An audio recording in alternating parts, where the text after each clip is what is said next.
on Romper.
Let's begin with a basic explanation of the class trial.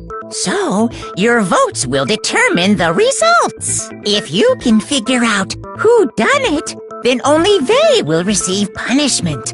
But if you pick the wrong one, then I'll punish everyone besides the blackened, and the one that deceived everyone else will graduate. Now then, to begin with... We already know who did it! Was that? It was Hiro. He does not have an alibi for when the murders took place, and we found him in that suit. Don't try and deny it! You killed them! I didn't! Someone knocked me out! I was asleep the whole time! I don't know anything about it! Shut your murdering mouth, murderer! Who are you calling a murderer? I am sorry to say, Hiro, but we do have evidence. Blueprints for the suit. Parts we assume were used to build it, and all of it was found in your room. You have to admit, the evidence is quite compelling. It points to you as having created the suit and wearing it while committing crime after crime. How many times do I have to tell you? I don't know! I don't know! I don't know!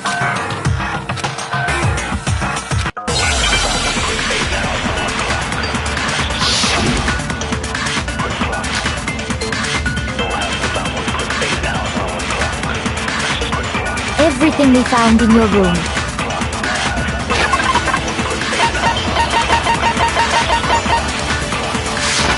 The blueprints, the suit parts, they are all proof enough that you are the culprit. I don't know anything about that stuff! It's not true! It's a conspiracy! Hiro, why? Why did you kill them? No! Just hold on a second!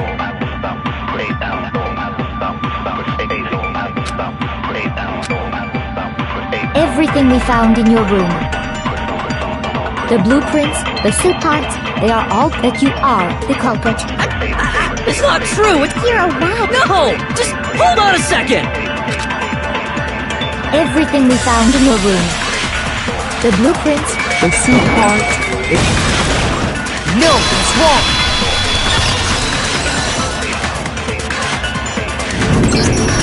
Are we sure Hiro really made those blueprints? What do you mean? Well, take a look at this.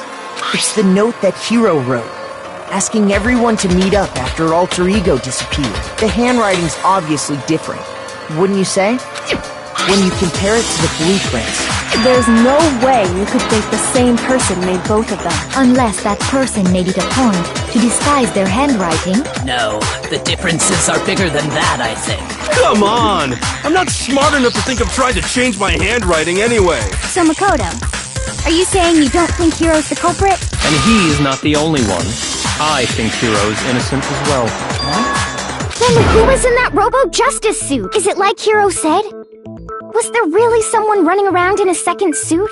The suspicious individual hidden within the suit. Go ahead, Makoto. Tell them who it was. So? Who was in the Robo-Justice suit? I got it! Other than Hiro, I can't think of anyone else it could have been. Obviously, he was the one in that particular suit. And we never found any kind of second suit. Then there can be no doubt. Hiro is the prime suspect. That doesn't make any sense. You just said Hiro didn't do it. It makes perfect sense. Hiro was the suspicious individual in the suit, but he's not the culprit. So what you're saying is... That's right. The culprit in this case has nothing to do with being in the Robo-Justice suit. What? Now that's a bold assumption. And what reason do you have to make such a statement? You do have a reason, yes? Of course. But before we get to that, there's something else we need to clarify first. So let's get that out of the way. Hey, stop trying to boss us around! All things have a proper order. So what is it? What needs to be clarified? We must clarify the method of transportation for Taka's lifeless body. It would seem that his corpse was moved using certain particular items. Makoto, can you tell us what they were?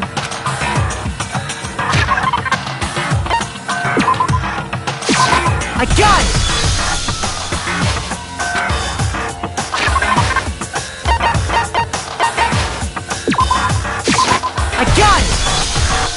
They were a dolly and a tarp, right?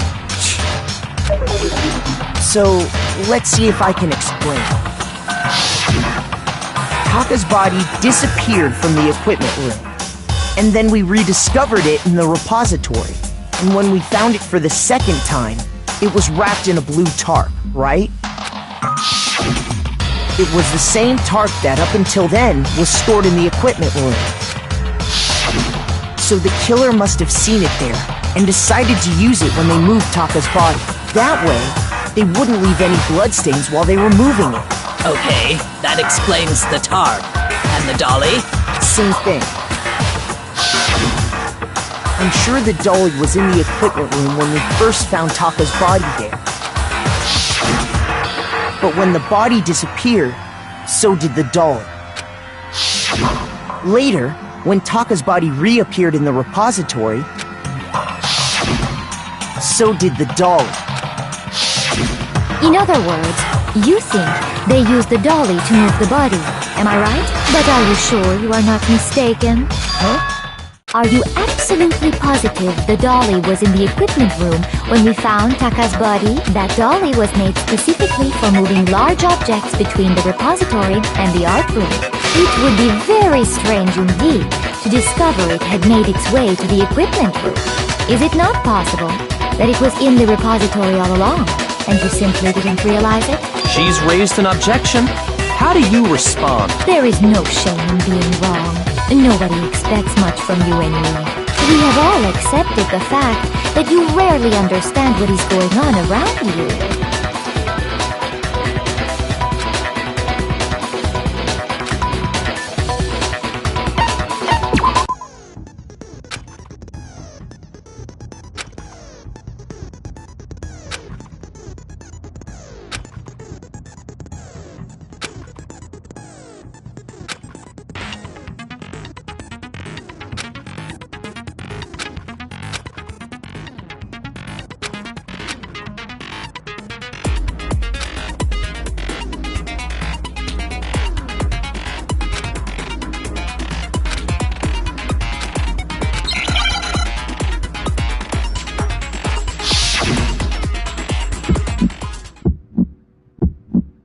You have it wrong! I cannot agree! You are a fool! So pathetic! Lies will get you nowhere! Do your worst! Away with you! You miserable wretch! I cannot agree! You are a fool!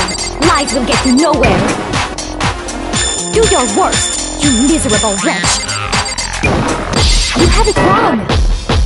I cannot agree! You are a fool! So pathetic! Lies will get you nowhere! Do your worst! Away with you! I cannot agree! This should prove it!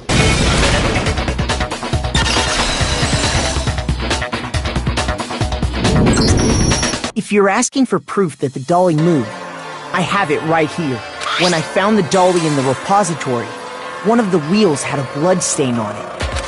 There was a pool of blood in the equipment room with a tire mark in it that matched the dolly wheel's tread. The killer probably rolled the dolly through the blood on accident as they wheeled the body out of the room, and as the blood dried on the tire, they moved the body into the repository. So there's my proof that the dolly was used to move Taka's body. Well, anyway, that was just something we had to get out of the way. Let's get back to the main subject. Yeah, the subject of how Robo-Justice didn't do it. Because if it's not a killer robot, then what kind of robot is it? I'm not sure that really matters. I'd be happy to explain why the occupant of the suit couldn't possibly be the killer. If you look back on how the body was transported, it will become immediately obvious.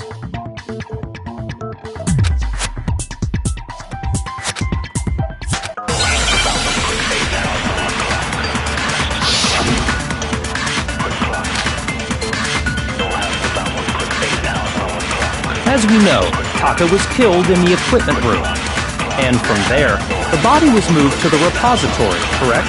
Yeah, the culprit wrapped the body in the tarp, then loaded it onto the dolly and wheeled it off, right? Now, keep in mind that the dolly doesn't have a handle.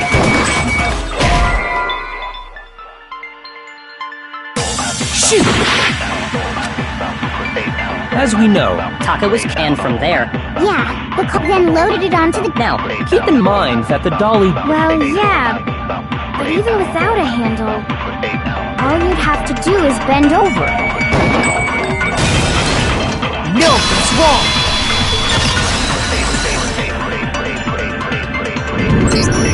You're absolutely right that you could push a dolly without a handle if you stoop down low. But if you were wearing that suit, do you think you could actually get into a position like that? What do you mean? Think back to what you said when we were all checking out the suit together, remember?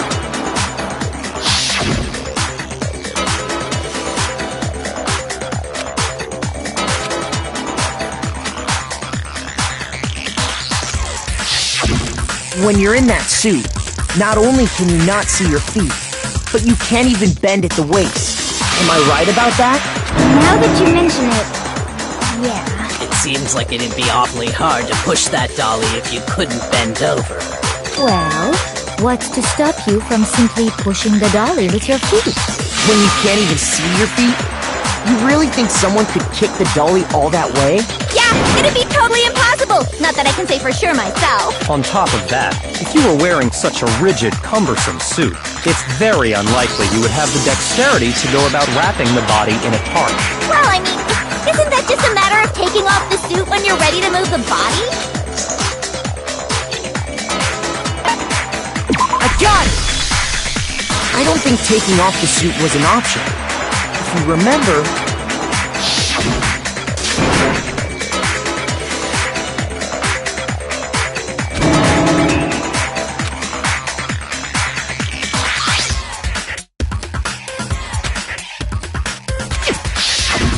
That's true.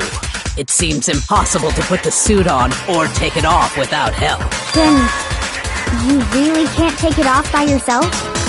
Hero wasn't just making it up? Of course I wasn't making it up. If he could have gotten it off by himself, I don't think he would have let us see him wearing it. Showing up in the suit was basically an invitation for everyone to suspect it. Yeah, that's right! So, it's really, really true that Robo-Justice couldn't have moved the dolly? To be clear, whoever did move the body, it couldn't have been Hero in the robot suit, correct? No, wait. Just a second, if you please. Have you forgotten about the picture that I took? You all got a good look at it, did you not? The image of Hifumi being dragged away by Robo-Justice? If whoever was in that suit is not the culprit, how do you explain that? Besides, do you remember what the now deceased Hifumi said?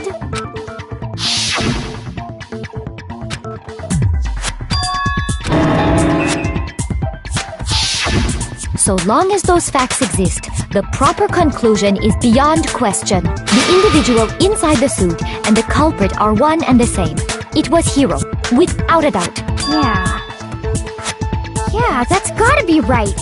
Hold on a second! It's still far too early to reach that conclusion. Besides, there's no hurry to decide who did it before we rush to a verdict. Shouldn't we explore every single possibility instead of seizing on one viewpoint? The truth is uncovered by analyzing things from every angle. Perhaps, but where do we go from here? Let's review this series of unfortunate events from the beginning. Maybe we'll uncover something new. What a pain in the ass! I don't disagree, but our lives are on the line. If this is what it takes, we have to do it. Plus, maybe we'll get to find out where the heck Kyoko was when everything went down. All right then. Let's take another look back at what happened. I suppose we could start with this morning. 4 of us gathered together in the dining hall. Makoto, Hina, Kyoko, and myself. We waited there for quite a while, but nobody else showed up, so we went to look for everyone. That was around 8 a.m. And as soon as we split up, Kyoko went missing. Soon after that, Hina found Celeste in the rec room and quickly came to get Makoto and me. It seems I was unconscious for about an hour after I was attacked by my mystery assailant. I know it was an hour because I remember being attacked a little after 7. That was when we saw Celeste's picture and discovered that her assailant had been wearing a strange costume. As it turns out, it was Robo-Justice. It also soon became clear that this same Robo-Justice had a... We were soon joined in our search by Byakuya and Toku. He was injured, so we took him to the nurse's office and resumed our search for the suspect. But not long after leaving the nurse's office...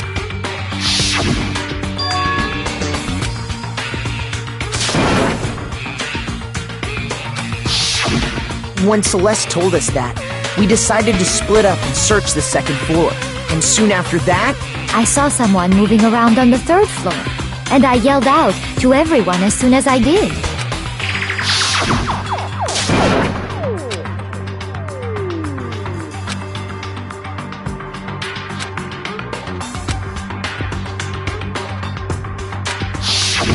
and then...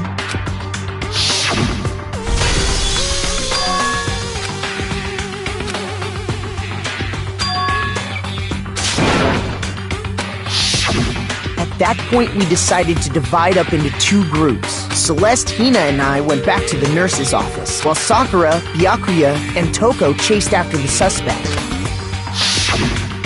When we got back to the nurse's office, we found Hifumi, dead. And that's when we heard the body discovery announcement. I left Celeste and Hina there and headed back to the 3rd floor to let the others know what had happened. Meanwhile, we had just discovered Taka's body in the equipment room. We must have found both bodies at almost exactly the same time, because we heard the same announcement not long after we discovered his body.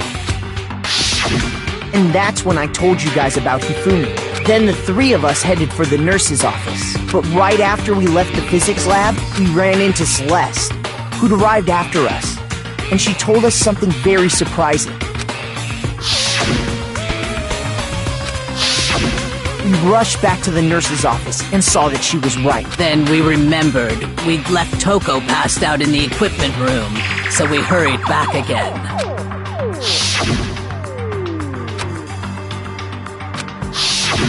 But when we got there, we discovered that now Taka's body had also gone missing. Next thing we knew, we were searching the school for 2 missing dead bodies. And after some time... Celeste informed us that she'd found the bodies, and we all headed to the repository, which is where we rediscovered the corpses.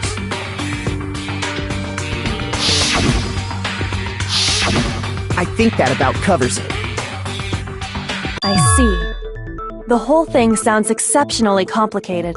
It certainly seems to me that these are not a simple series of connected events. Okay, well, if that's true, then what? Rather than a single series of events, I think we have to consider each murder a separate situation, and from there, we can uncover the contradictions surrounding all of them. Now then, let's get started, beginning with what happened to Taka.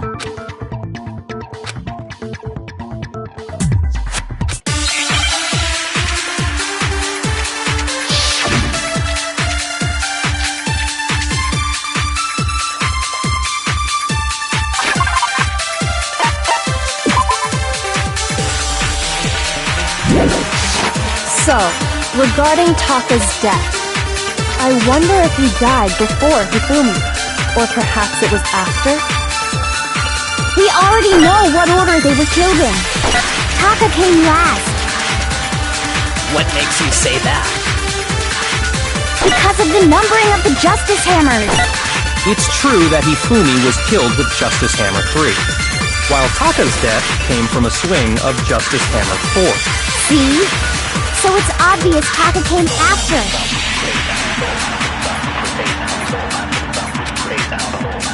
So, regarding Taka's... I wonder if... Or perhaps it was after... We already know what order they were killed in. Taka came last. What makes you say Because of the numbering of... It's true that he flew while Taka's death. See? So it's obvious Taka came... So, I wonder if, or perhaps it was. We already know what order they were killed in. Shoot! So, regarding, I wonder if, or perhaps it was. We already know what order Taka came last. What makes you say that? Because of the numbering of the Justice Hammers. It's true that Hifumi was killed with Justice Hammer. While Taka's death, See? So it's obvious Taka came after. So, regarding Taka's death, I wonder if he died, or perhaps it was after. We already know what order they were killed in. Taka came last. what makes you say Because of the numbering of the Justice Hammers. Shoot! So, regarding Taka's death, I wonder if he died before Hifumi, or perhaps it was after. We already know what order they were killed.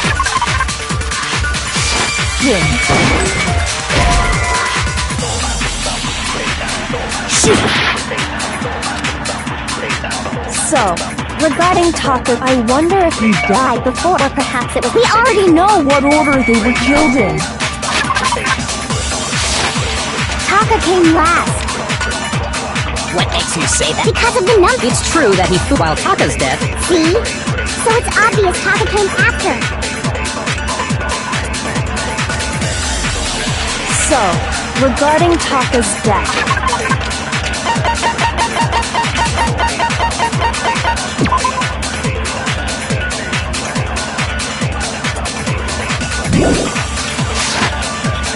I wonder if he died before Hifumi, or perhaps it was after.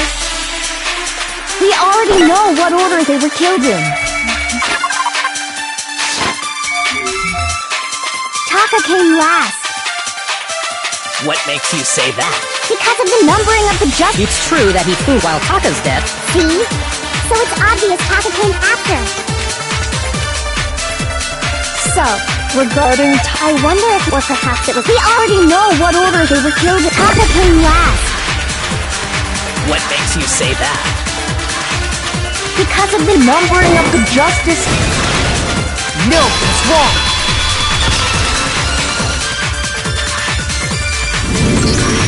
Hold on.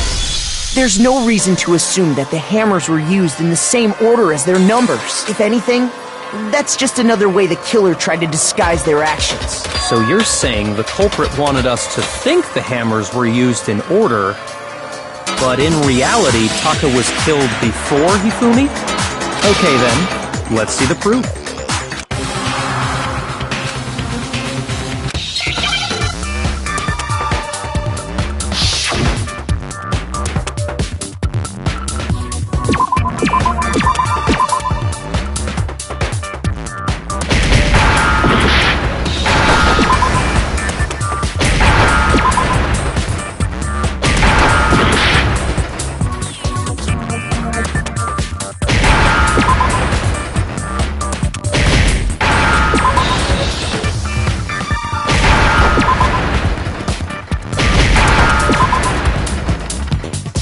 Now I understand! I've got it! Papa's wristwatch! See? Look! It broke with the hands pointing just past 6 o'clock. It must have gotten broken when he was attacked by the killer, because as of last night,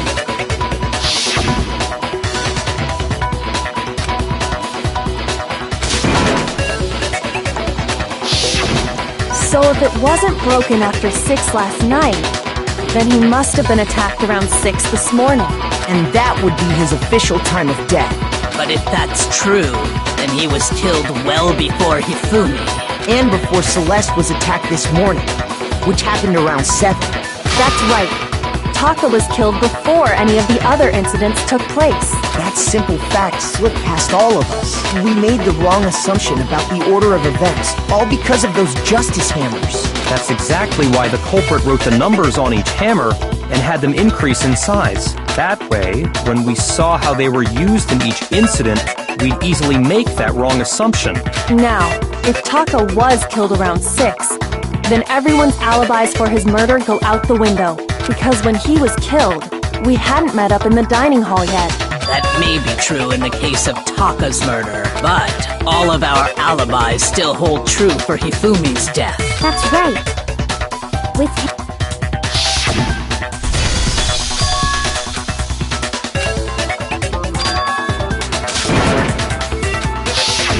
When we heard Hifumi screaming, we were all together. Except for Hiro and Kyoko. Then we all ran down to the nurse's office, and that's where we found his body. That's totally true! We're all in the clear! Oh, I know!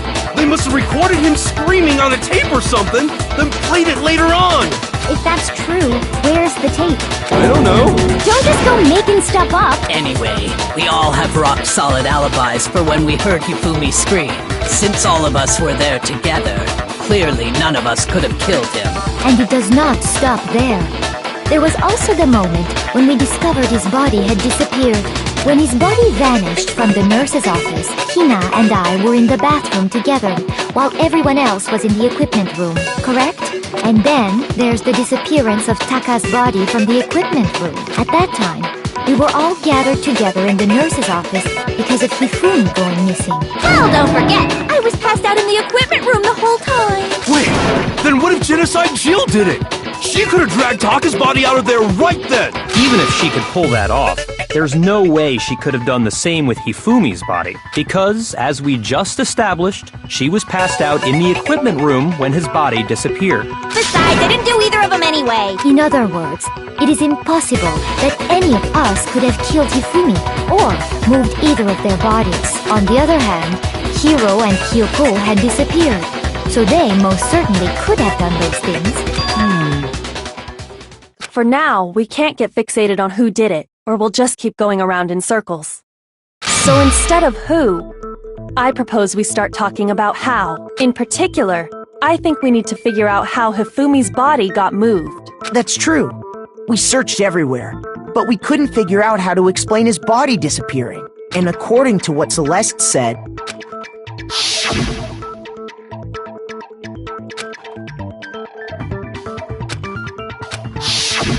his body apparently disappeared in the 1 minute her and Hina took their eyes off of it. But to carry that much weight from the first floor up to the third in that short amount of time?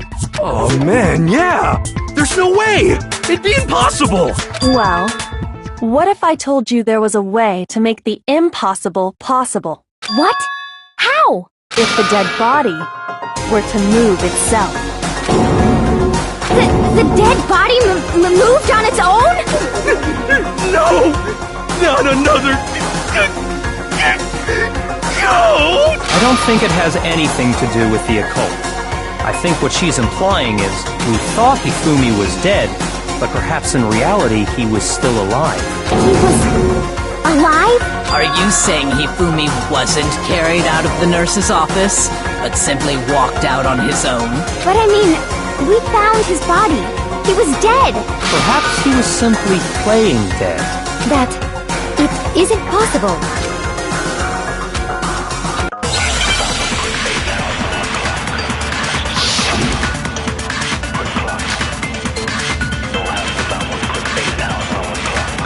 Are you saying that when we first found Hifumi in the nurse's office, there's a chance he was actually still alive? No, it is impossible. Hifumi was dead, without a doubt. And you know that how? Surely you heard the body discovery announcement along with the rest of us. Hifumi's dead body had been found. And that is why the announcement was made. Are we really so sure about that? Maybe the announcement was intended to signal someone else's discovery.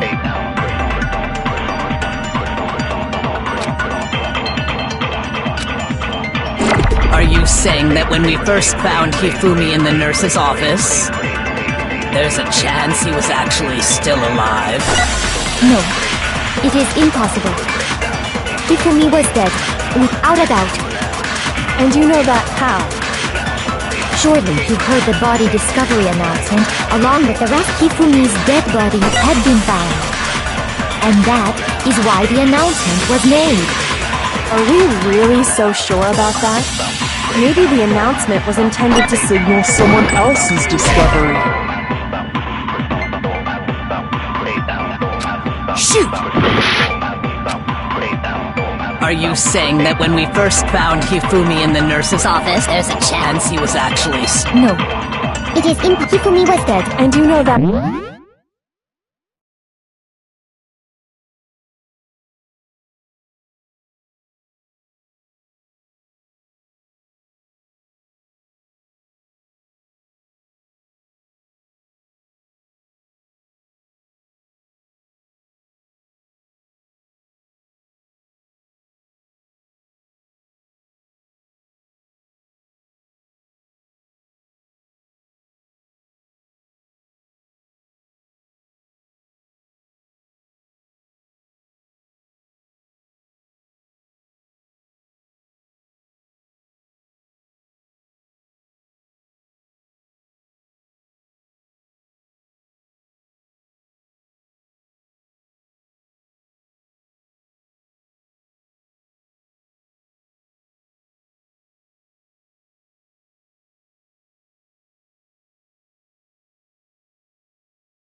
How?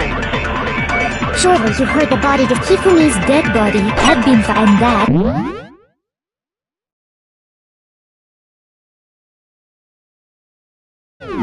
Is why the announcement... Are we real? Maybe the announcement was intended to signal someone else's discovery. Are you saying that when we first found Hifumi, there's a chance he... No. Hifumi was dead, and you know that. Surely you heard the body of Hifumi's dead, and that is... Are we really? Maybe the announcement was intended to signal someone else's discovery. Are you saying that when we first... there's a chance he... No. Hifumi was dead, and you know that. Surely you heard the body of Hifumi's dead body had been found, and that is why the... Are we really so sure about that? Maybe the announcement was intended to signal someone else's discovery.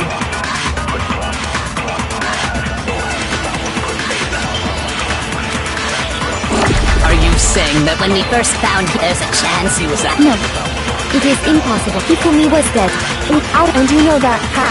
Surely you heard the body discovery announced. Hifumi's Dead body had been found. No, that's wrong!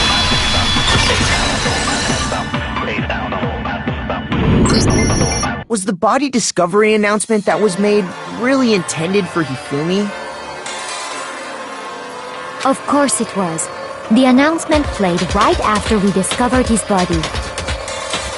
Maybe. But that was also the same time that Taka's body was found. That's right. It wasn't long after finding his body that we heard the announcement. So there's a good chance we made a mistake in there somewhere. I think we've confused whether the announcement was for Hifumi or Taka. First of all, if 2 bodies had been found, there really should have been 2 announcements. Maybe Monokuma simply got lazy and rolled them together into one. What do you say, Monokuma? Any comment? Well, it's a very sensitive issue, so I can't go into too much detail. But what I can say about the body discovery announcement is that it's only broadcast when 3 or more people find a dead body for the first time. That didn't answer our question, man. We're asking if you're a lazy bum. No, actually, that was plenty. He said it's only broadcast when a body is discovered for the first time, which means even if we find the same body again later, he won't make the announcement again. If that's true, then why was the announcement made again later on? Huh? Later on? Exactly. We heard the body discovery announcement twice.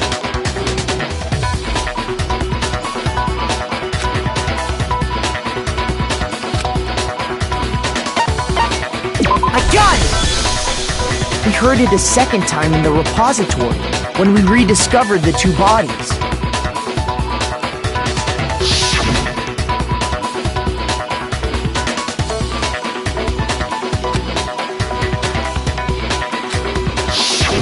It didn't seem weird at the time, but it contradicts what Monokuma just told us, doesn't it? Exactly. If we were actually rediscovering both bodies, the announcement shouldn't have played. And in reality, when the 2 dead bodies were rediscovered, one of them was actually being discovered for the first time. So, when we found Hifumi the first time in the nurse's office, he wasn't actually dead yet. Meaning, he wasn't actually found dead until we came upon him in the repository. And that's just part of it. There's one other thing that leads me to believe he was still alive in the nurse's office. I know! Because he was super good at playing dead! Bada bing, bada boom! That is the worst logic I have ever heard.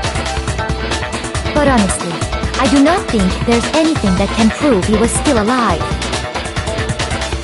Okay then, let's take another look at the events surrounding the discovery of his body.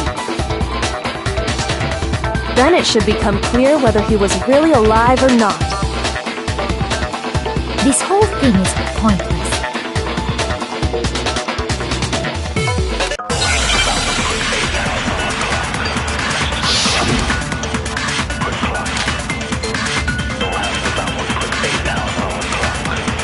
Well, here's one thing we do know.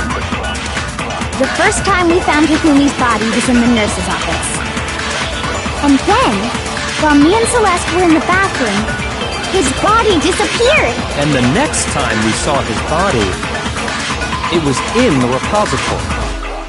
But when you compare his body before being moved and his body after being moved, other than the change in how it was positioned, there was no notable difference. No, it's wrong!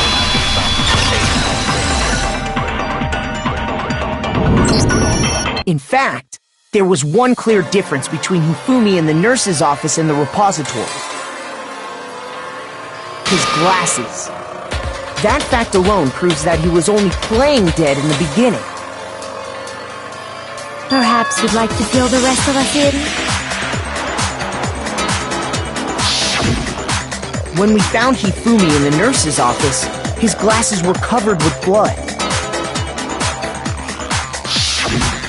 But when we found him again later in the repository,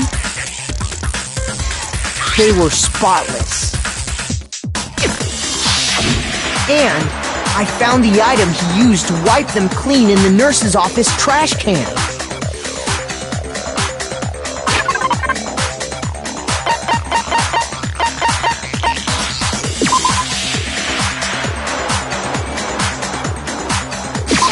I got it! It was a glasses cleaning cloth featuring a certain cartoon mascot. One look at the bloodstain on the cloth should make things clear. This piece of cloth was used to wipe Hifumi's glasses clean, and the mascot on the cloth is the same one that's on the digital camera, right? And whose digital camera was it? Hifumi's, of course. The character was Princess Piggles from Demon Angel Pretty Pudgy Princess, I think. I highly doubt anyone but Hifumi would have brought something like this to school. I see your point.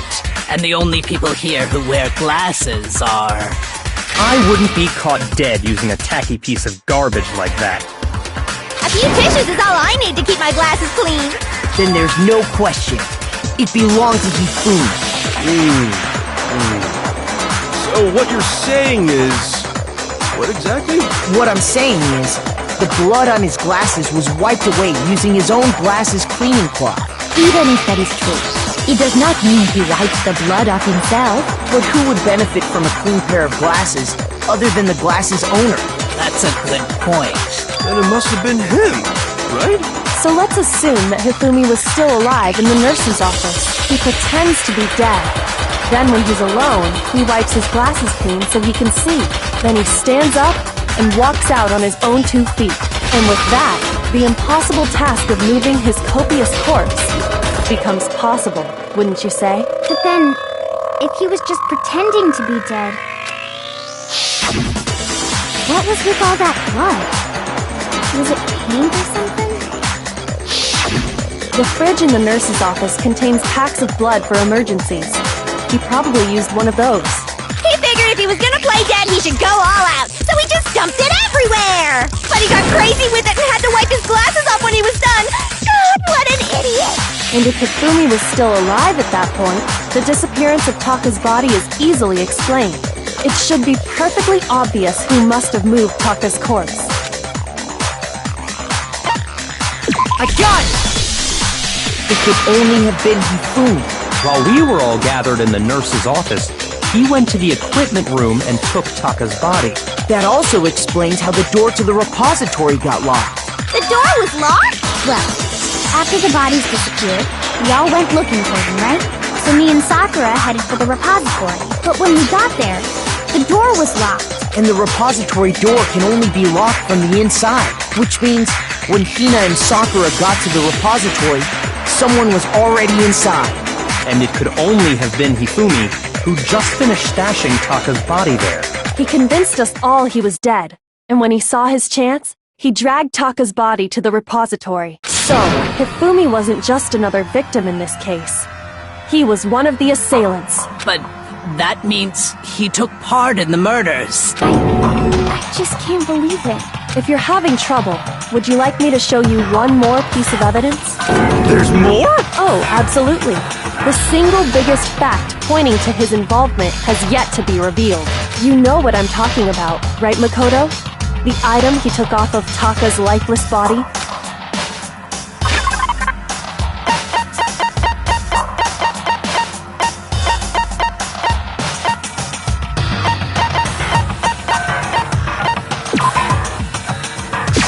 I got it! You're talking about the note Hifumi had hidden away, aren't you? Hidden note? That's right. We found it stuffed in his pants. What? In his pants? Yes, his pants. Okay, well, forget about the pants for now. Take a look at what the note says.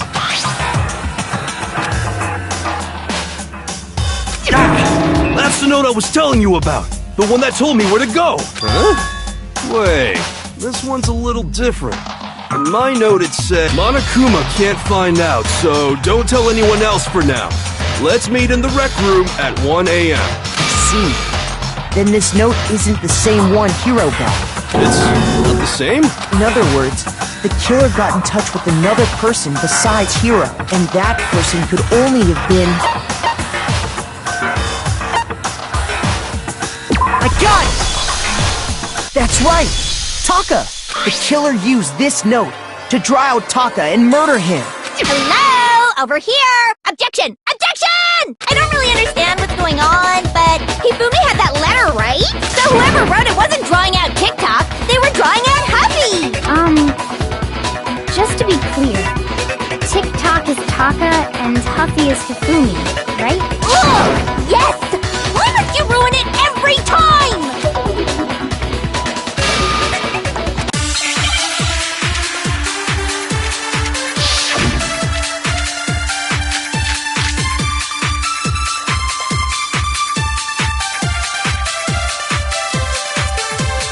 Huffy had the note, right?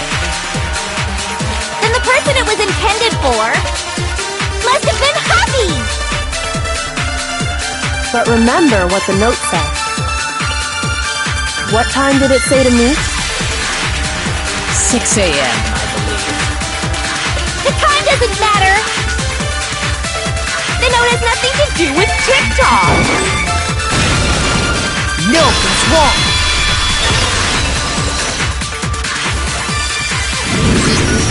No, there absolutely is a connection. What the hell are you talking about? The note said to meet at 6 a.m., which is the same time Taka was murdered. You've already proven that using his wristwatch. But there's more. Look where the note says to meet. The equipment room, right? Which is where Taka was killed. I see. So, Taka was murdered at both the time and place written in the note. I think that should be plenty to show that this note was definitely meant for Taka. Well, when you put it like that... No further objections! Then someone used that note to trick Taka. Just the same as me. The culprit really is a cold-blooded monster. Telling people they found a way out. But if they gave the note to Taka, what was Hifumi doing with it? Stuffed down his pants, no less! Most likely, Hifumi stole it off Taka's corpse after he died. Huh? He stole it? Where's your proof? Go ahead, show us.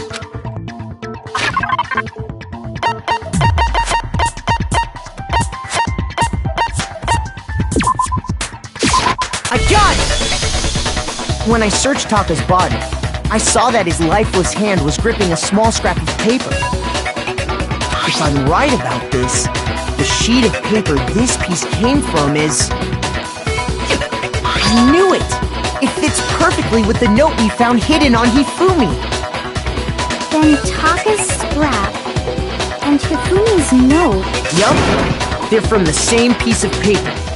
Hifumi had the note meant for Taka, while Taka's corpse still grasped a small piece of that note. There's only one way to explain it. Taka died clutching the note. Hifumi tried to free the note from its death grip, leaving behind only one small scrap. Did I get all that right? That means Hifumi knew the note was important. Exactly. Which proves that he was an accomplice in the murder. Whoa, yeah. After seeing all this, Hifumi was super involved in this whole thing for sure. In fact, he was behind the whole thing. In fact, he's still alive! Sorry, no. When we found him in the repository, Hifumi was truly and completely dead. The second body discovery announcement proves that. So then, who killed Hifumi? Whoever did is the mastermind, the true killer. He was killed in the repository. So he must have been killed not long after transporting Taka's body. So he must have been killed after Taka's body vanished, but before we found both bodies in the repository. During that time, we'd all split up and were searching for Taka's missing body. In other words, during that time, none of us have alibis. Wait, but me and Sakura were together. Stop trying to steal the spotlight, you stupid walrus! Who are you calling a walrus? Anyway, when they were killed bothers me too. But there's something that's been bothering me even more. And what might that be?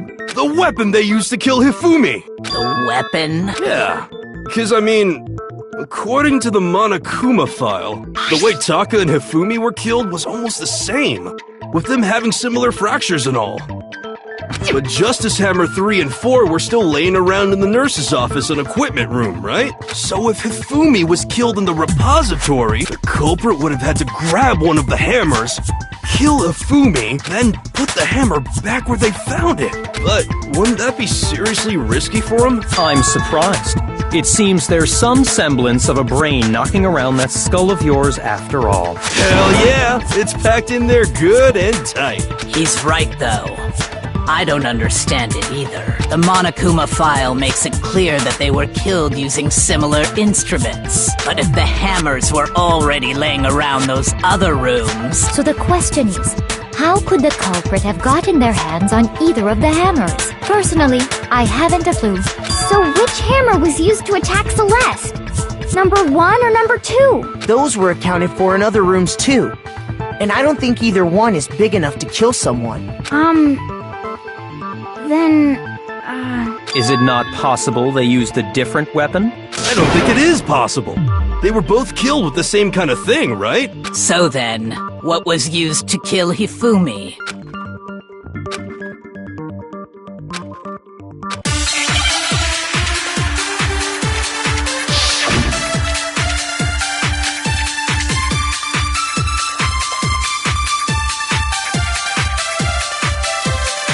What was used to kill Hifumi? Was it Justice Hammer 3? Maybe Justice Hammer 4?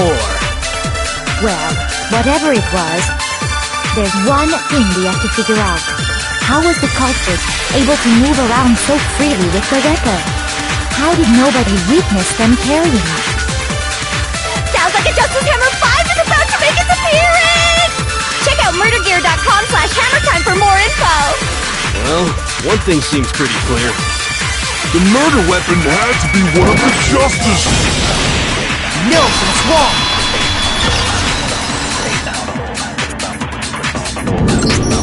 The murder weapon wasn't a Justice Hammer at all. No, it was something completely different. But, seriously? A different weapon? Specifically, a hammer from the repository. The killer could have easily used that to kill Hifumi. Now, all the hammers in the repository were covered in flecks of grit and debris. But for some reason, one of them had been scrubbed clean. And the reason it had been scrubbed clean was most likely because it was used to commit murder. If the hammer got covered in Hifumi's blood... I'd also like to point out that the repository has all kinds of hammers.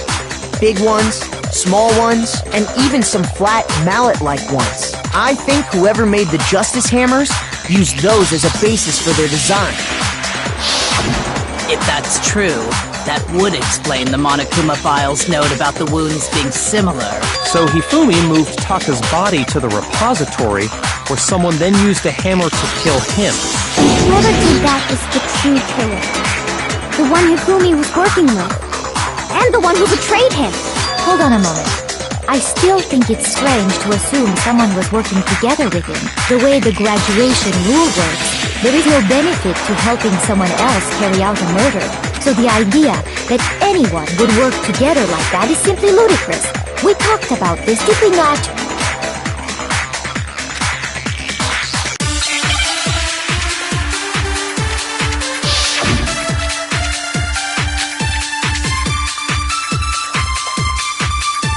Based on the rules that have been laid out for us, even if more than one person is complicit in the murder, only the one who actually carried out the act can graduate and survive. Assuming the rule holds true, it is simply impossible that two people work together on this. That is how the rule was explained to us. But that only really applies if there's one murder, right? In this case, however, there were two murders.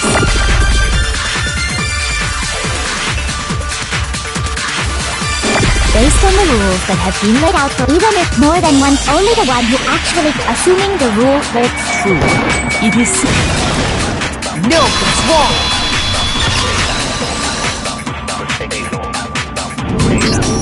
Since there were two murders, it's at least plausible that more than one person was involved.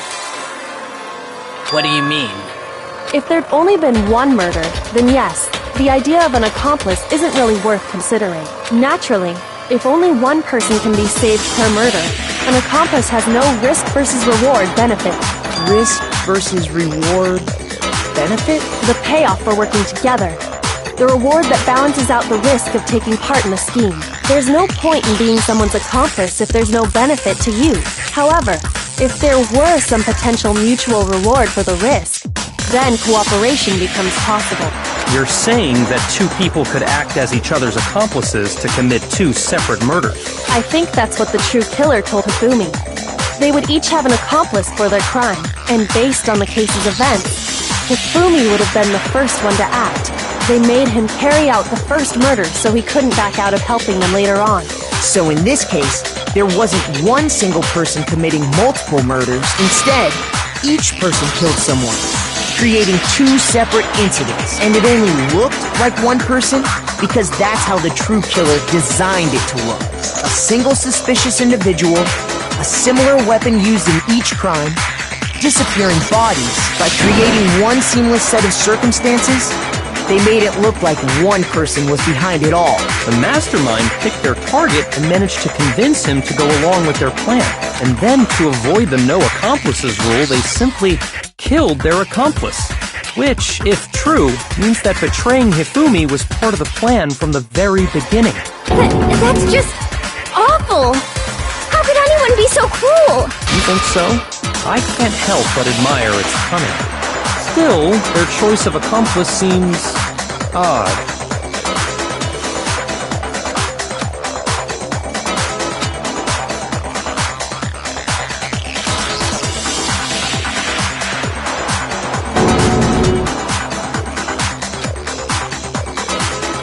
I understand how an accomplice could be involved.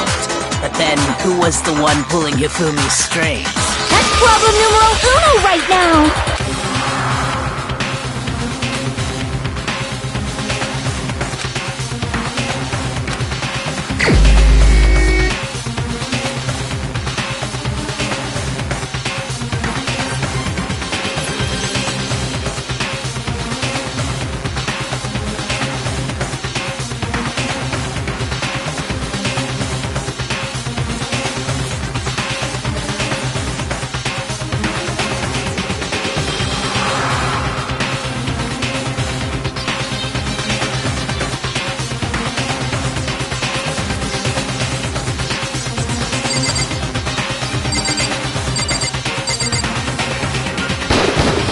Here's my answer.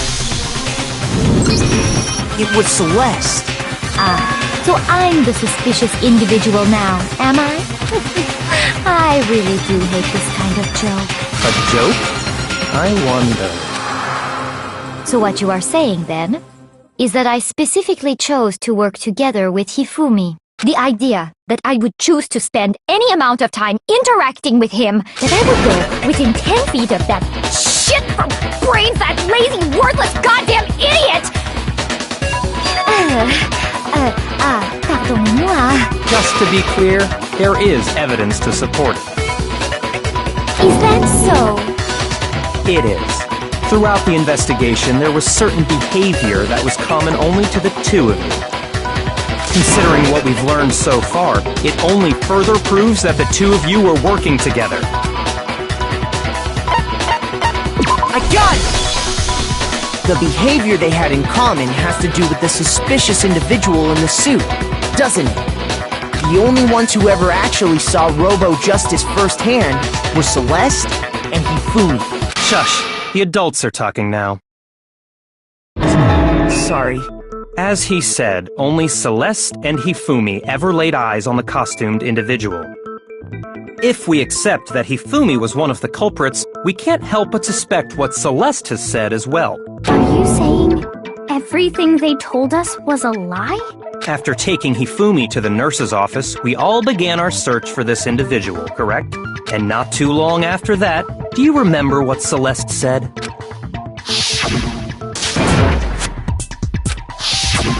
We headed to the second floor specifically because of what she claimed to have seen.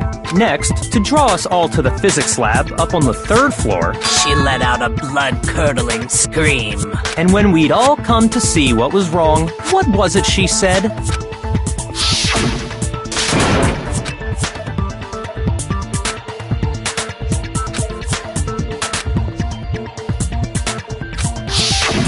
Once she'd done her job of getting us all up to the physics lab, it was time for her partner to get to work.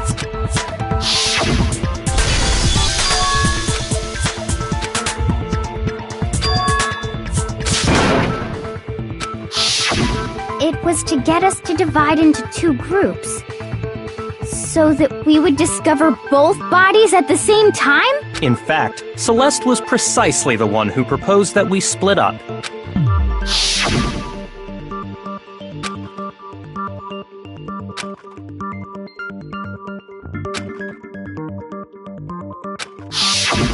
Well, if Celeste and Hifumi were working together, all those chance events suddenly become connected. And on top of that, that piercing cry of yours early on.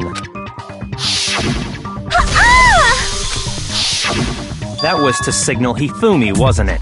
It was your way of telling him, we're on the third floor, everything's going according to plan. Why else would you let out a scream that could have carried across the sea? I just realized another strange thing. When we found Hifumi in the nurse's office, who we now know was only pretending to be dead,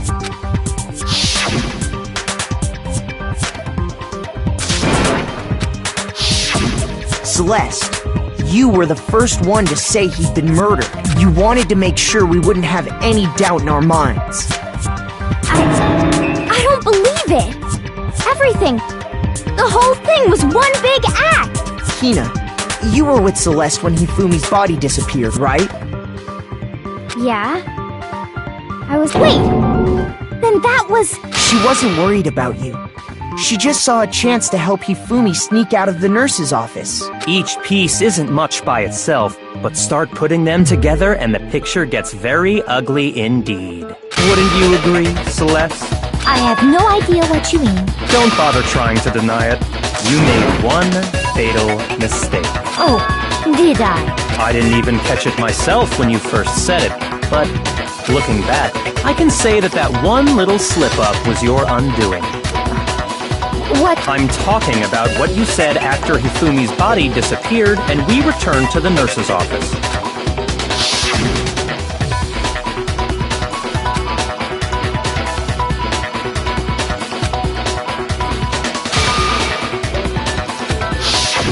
I remember her saying that too, but I don't understand what's so strange about it. Then pay attention. Sakura, Toko, and I were first to discover Taka's body in the equipment. Then Makoto showed up and told us Hifumi had been killed. So Sakura and I left with Makoto. Once we were in the hall, we ran into Celeste, and the four of us headed to the nurse's office. Now, the entire time we were together, none of us said anything about Taka being dead. Think about it. Celeste's comment doesn't make sense. It was completely out of place. Yeah, I see what you're talking about.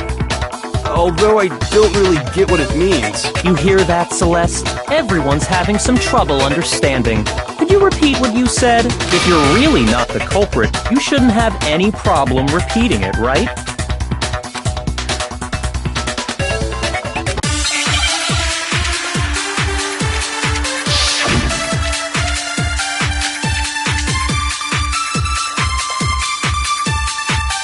All I said was, they must really be enjoying this. Enjoying the sight of us standing around, frightened and confused. They must be positively elated. We are all going to die here. We are going to die, just like those guys died. And that is all I said. And that's all it takes to finish this. It's obvious, isn't it, what was so strange about Celeste's comment?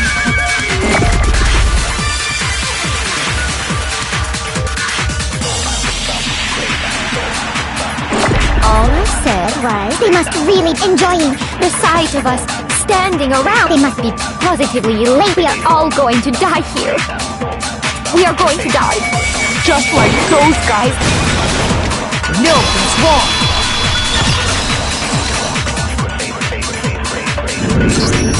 That's right. There's no reason Celeste should have said, just like those guys died. When she said that, none of us had told her Taka was dead. Exactly. And we didn't run into her until after we were all out in the hall. So there was never any chance for her to have seen his body in the equipment room for herself. So how did you know, Celeste? How did you know more than one person had been killed? And how did you know they were both guys? Because Kyoko had also disappeared, right? So she could have been dead too. You all have such vivid imaginations. You know that? Imaginations? You claim that I was lying when I told you about the suspicious person I saw. Then what about the picture I took? How do you explain this picture of the costumed villain dragging Hifumi away? It has to be some kind of setup, right? So let's put the suit on. And then she used the camera's timer to... Have you so quickly forgotten? You are the only one who could have possibly fit into that suit. Plus, I happen to know that this particular camera does not have a timer. In other words, it is an unassailable fact that this is a picture of Hifumi being dragged away. If everything I told you was a lie, how can this picture exist? Simple. Are we sure that's really a picture of the suspect dragging Hifumi away? What could you possibly mean by that? Surely there are other explanations than the one you've offered up. No, there is no other explanation.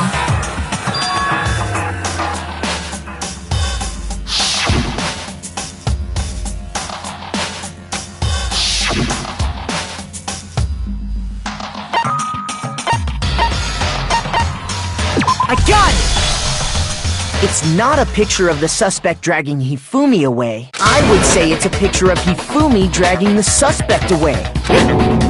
That's certainly within the realm of possibility. The one being dragged off in that picture isn't Hifumi, but the person in the robot suit. We've simply been led to believe that it's the other way around. And the strange costume might only exist to lead us astray even farther. If you saw someone wearing something like that in this situation, of course you'd notice and be suspicious. That's what happened! You put me to sleep and made me out to be the bad guy in all this! Such a thing is utterly impossible. Hifumi was dragging him away? Ridiculous. Is it? I don't think it's ridiculous at all. Then shut your mouth and allow me to educate you.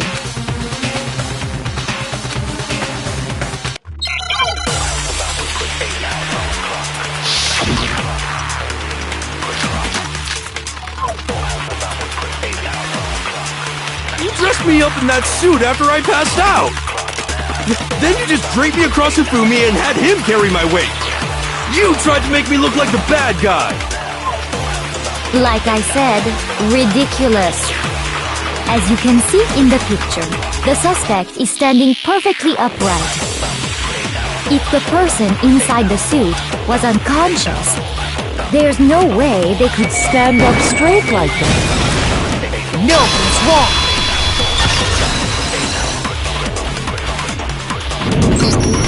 No. Even if the person inside the suit were unconscious, they could still stand up like that, because that Robo-Justice suit had a certain characteristic.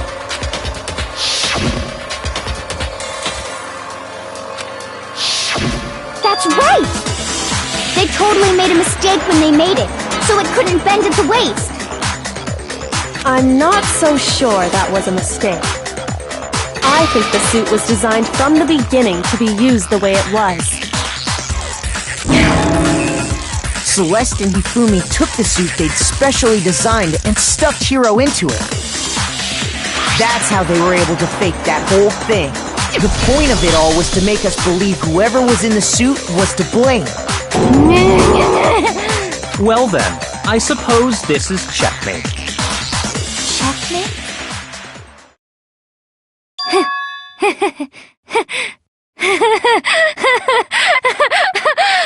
Don't make me laugh, you idiot! What do you mean, checkmate? Celeste? Clearly, you want to cram me into your little guilty box. Well, there's one little problem. Have you already forgotten what Hifumi told us as he lay dying?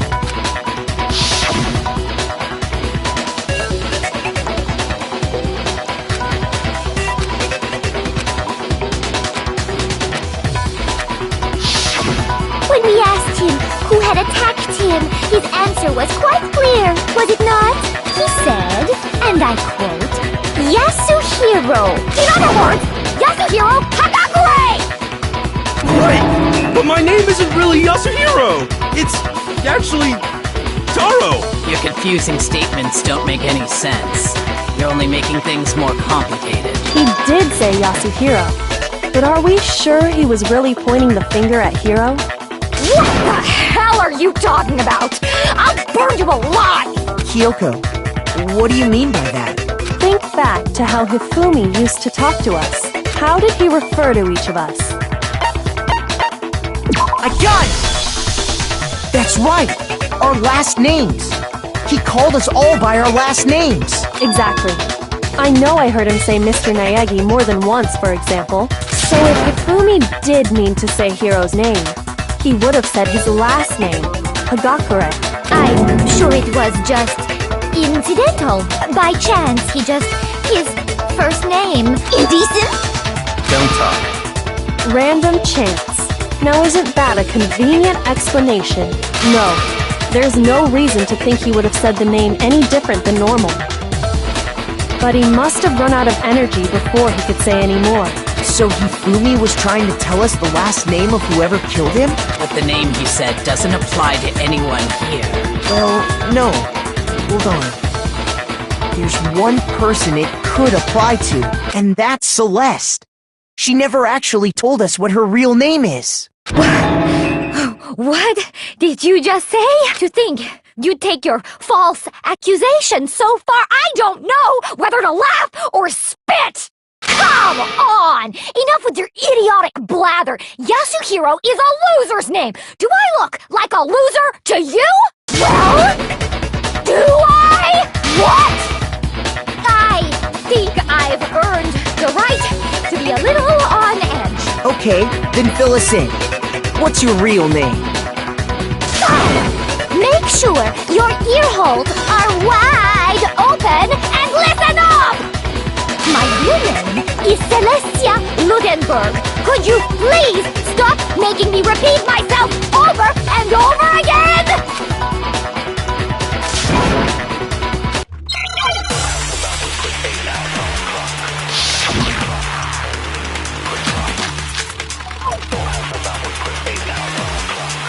Hifumi was trying to tell us something. He wanted us to know the killer's last name, Yasuhiro. If there's one person here who might have that last name, It would have to be you, Celeste. You haven't told anyone what your real name is. how many times do I have to tell you? My name is... Celestia Ludenberg, god damn it! How long do you plan to go on pretending? I'm not pretending. It's the truth. And since you have no way to contradict me... No, that's wrong!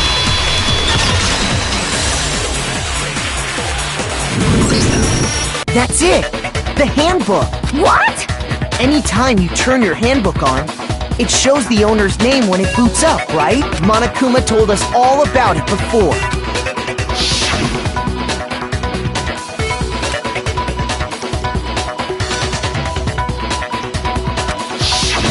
So all we have to do is check her handbook, and that'll clear up everything. That's how we can find out Celeste's real name. That's an invasion of privacy. I refuse to cooperate. Celeste, can you please just tell us what really happened? Please, just tell us. Even when I'm put in check, it's just my nature not to give up. Because...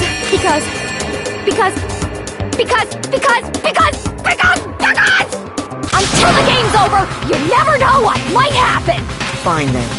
Let me settle it. Let me go over the case again, from the beginning, and shed light on all your crimes. And that'll bring everything to an end.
Here's exactly what happened.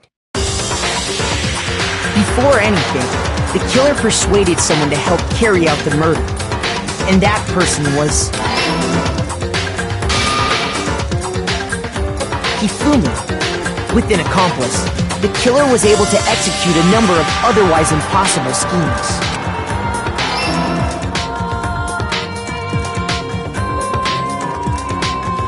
First, they convinced someone to meet them in the rec room last night at 1 in the morning. That someone they met with was Hiro. The murderous duo intended to pass Hiro off as the prime suspect. So when they met up with him, they drugged him, knocked him out, and stuffed him into the Robo-Justice suit. Next, Hifumi positioned himself to make it look like Robo-Justice was attacking him, while the killer used a digital camera to take pictures of the assault. They did all this just to create evidence that would put the suspicion on Hiro. When they were done with him, they shoved him, still unconscious, into the pool room locker. And then finally, at 6 a.m., they moved into the murder phase of their plan. They called Taka to the equipment room.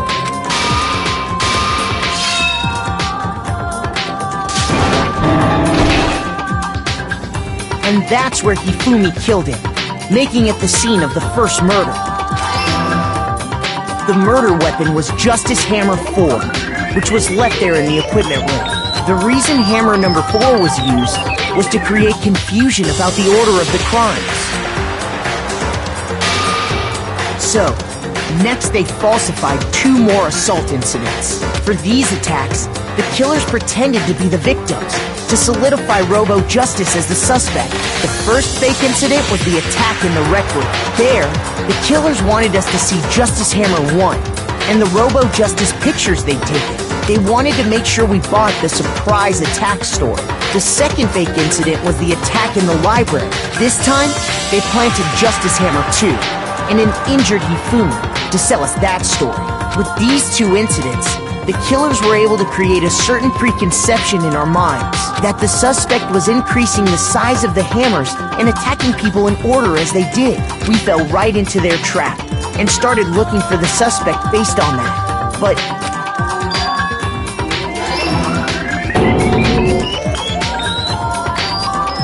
while we did that, we left Hifumi alone in the nurse's office. This was exactly what Hifumi was hoping for. He took a blood packet from the refrigerator and Justice Hammer 3 and turned the room into a crime scene in which he himself had apparently been brutally murdered. He let out a scream to draw us back, and when we returned, that's what we found. Meanwhile, the other group that had been out searching found Taka's body at the same time. So when we heard the body discovery announcement, we naturally assumed it was for Hifumi. We left the nurse's office, and Hifumi once again took advantage of the situation. He simply got up and made his escape. When we learned his body had disappeared, we all rushed back to the nurse's office, and once again, Hifumi had the chance he was waiting for. This time, he snuck into the equipment room.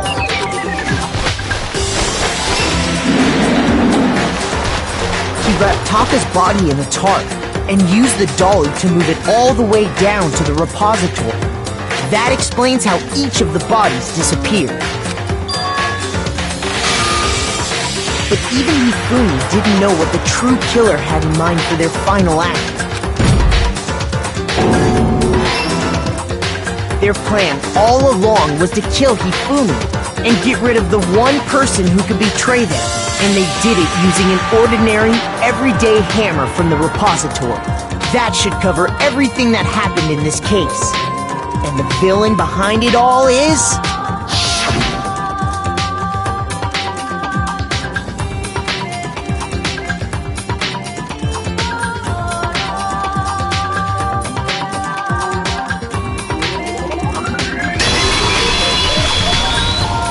Celeste! Sorry, you lose. I lost? When was the last time I was forced to utter such words. They hang heavy around my neck. Then you admit it? You're the killer? Listen to you, trying to take charge, as if you're my private instructor. I, Celestia Ludenberg. Actually, no. Taiko Yasuhiro is fine. Taiko? So, you finally accepted it. I'm the kind of person, once I've lost, I don't like things to drag on. Interesting.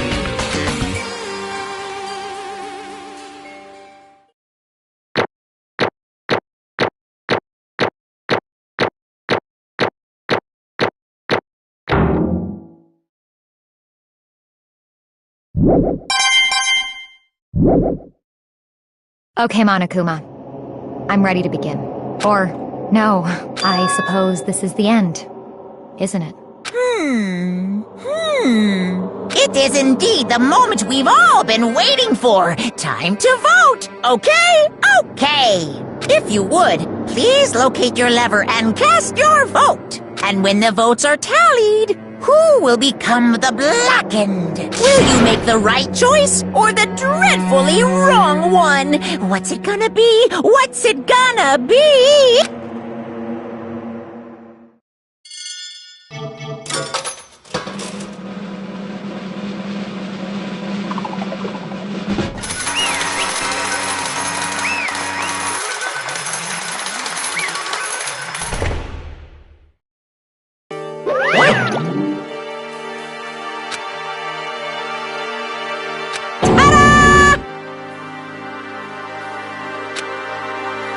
Honestly.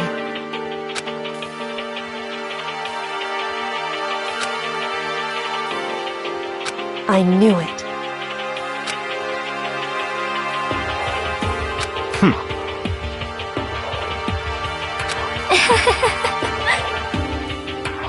So then...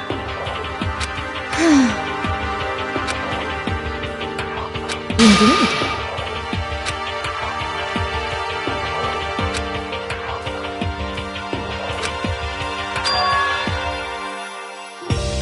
Say what? Just a second. In other words... Indeed. I see.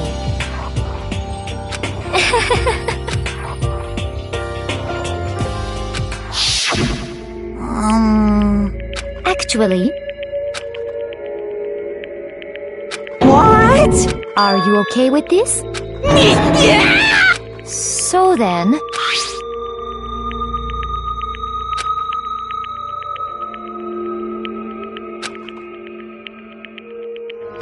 Damnation!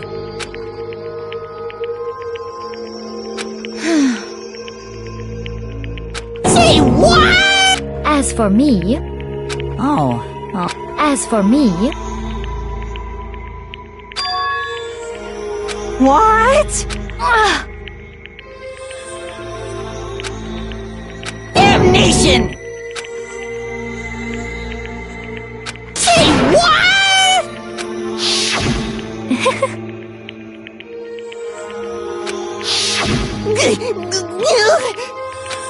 Completely unforgivable! Most unfortunate. Actually... What?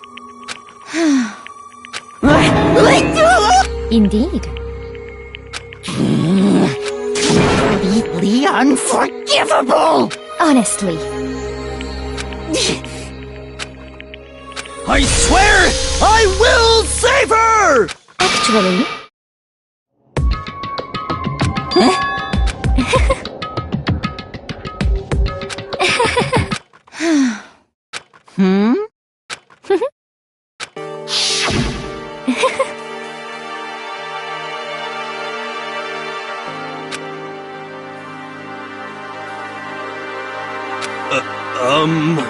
I see.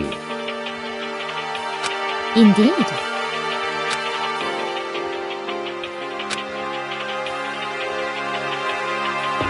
But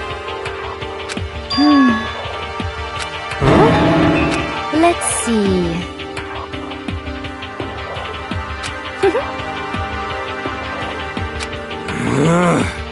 Well,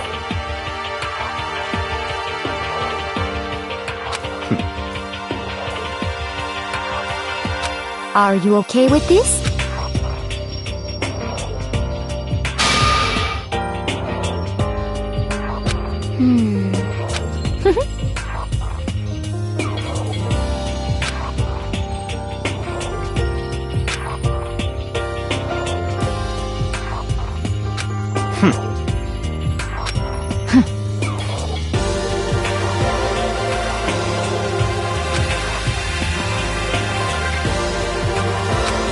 so in the end,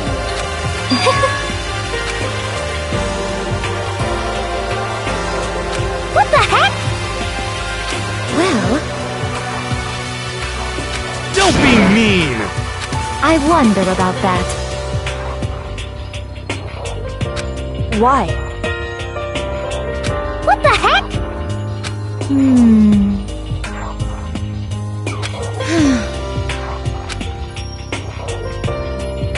But... You little bitch! Hey! You little bitch! This is fine. Honestly. As for me, isn't it wonderful?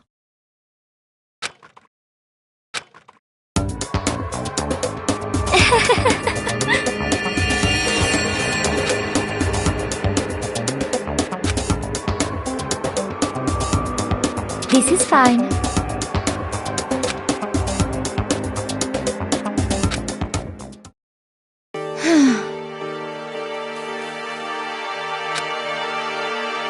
There is nothing to be done.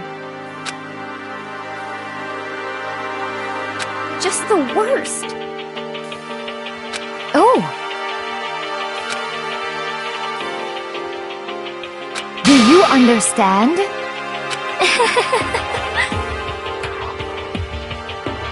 What is this?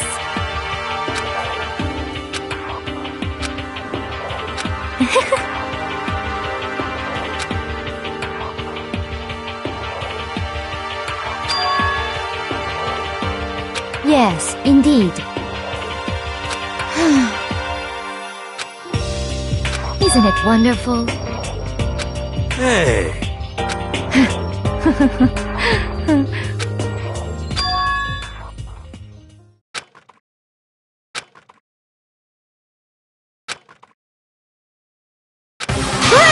Chills! Kills!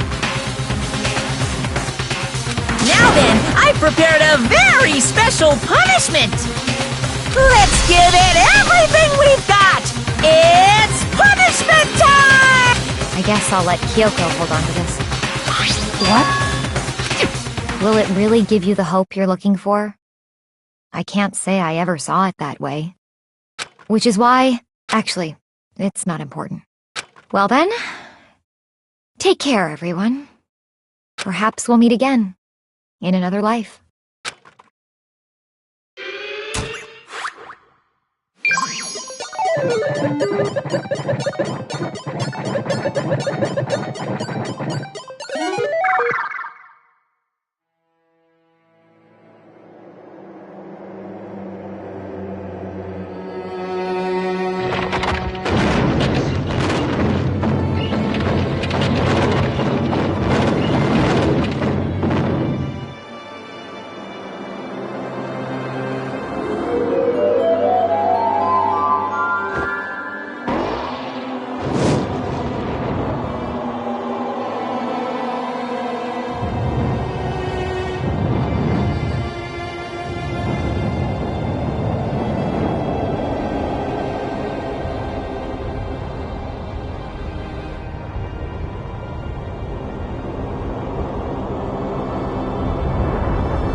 What are you gonna do? Let me out of here! Too bad.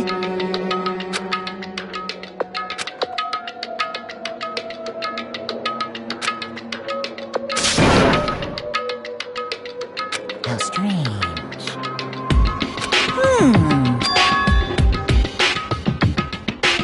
Hey!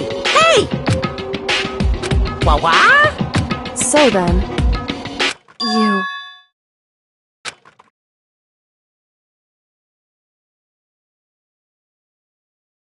Ooh! Hey, Ooh! How exciting!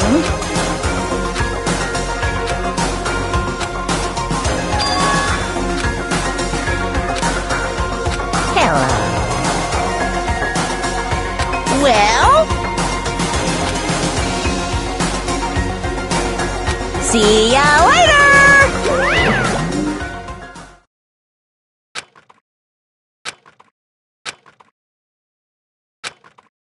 so...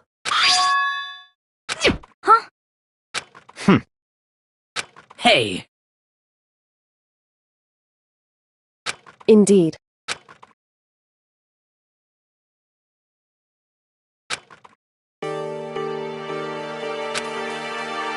Hey,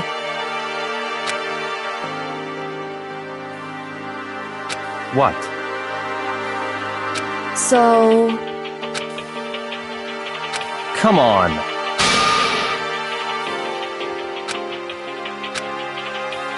What?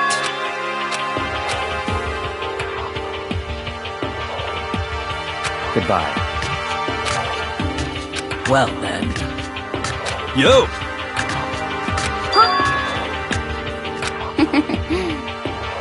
Okay.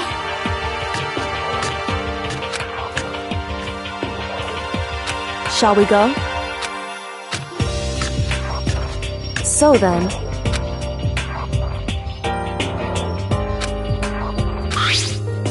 You really could.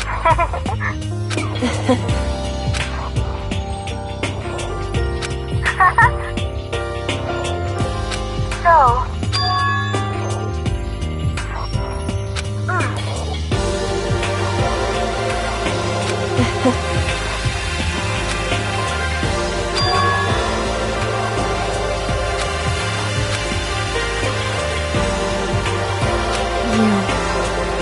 however... What?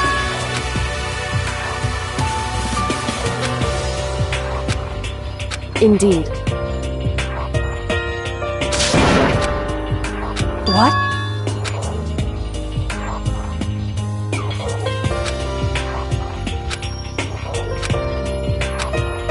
It's true. That's fine.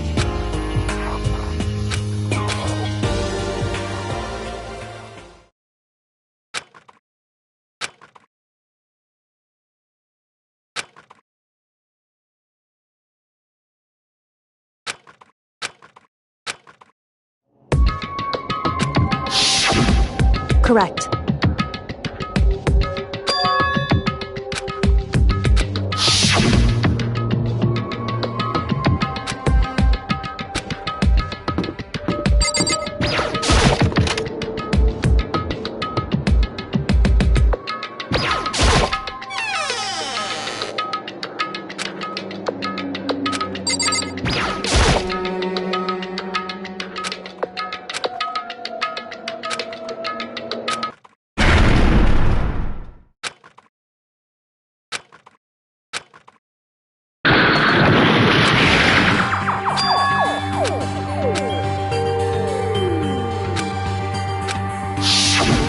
Correct.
Hey, you!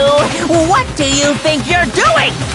I asked you a question. What's the meaning of this? How dare you defy me? This wasn't part of the deal!